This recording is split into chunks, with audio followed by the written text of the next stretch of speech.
بسم اللہ الرحمن الرحیم۔ شروع اللہ کے نام سے جو بڑا مہربان اور نہایت رحم کرنے والا ہے۔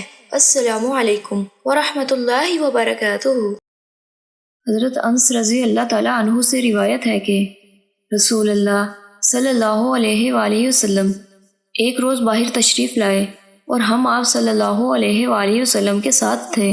آپ صلی اللہ علیہ وآلہ وسلم نے ایک اونچا سا قبہ دیکھا تو فرمایا یہ کیا ہے؟ آپ صلی اللہ علیہ وآلہ وسلم کے صحابہ نے عرض کیا یہ ایک انصاری شخص کا ہے۔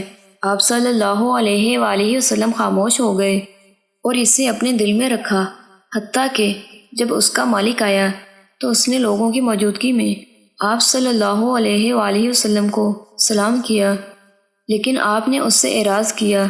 اس نے کئی مرتبہ ایسے کیا حتیٰ کہ اس آدمی نے آپ میں ناراضی اور اپنے سے بے رخی پہچان لی۔ اس نے اپنے ساتھیوں سے وجہ دریافت کی اور کہا اللہ کی قسم میں رسول اللہ صلی اللہ علیہ وآلہ وسلم کو ناراض محسوس کرتا ہوں، لیکن وجہ ناراضی معلوم نہیں۔ انہوں نے بتایا آپ صلی اللہ علیہ وآلہ وسلم باہر تشریف لائے تھے اور آپ صلی اللہ علیہ وآلہ وسلم نے تمہارا قبہ دیکھا تھا۔ وہ آدمی اپنے قبے کی طرف گیا اور اسے گرا کر زمین کے برابر کر دیا۔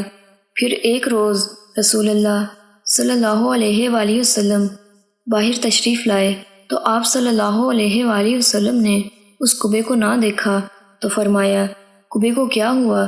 صحابہ رضی اللہ تعالیٰ عنہم نے عرض کیا اس کے مالک نے آپ صلی اللہ علیہ وآلہ وسلم کی بے رخی کی، ہم سے وجہ دریافت کی تو ہم نے اسے بتا دیا، بس اس نے اسے گرا دیا۔ آپ صلی اللہ علیہ وآلہ وسلم نے فرمایا سن لو، ہر عمارت جس کے بغیر گزارا ہو سکتا ہو وہ اپنے مالک کے لیے وبال ہے۔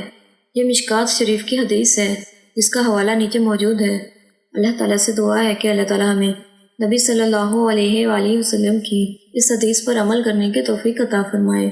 آمین ثم آمین۔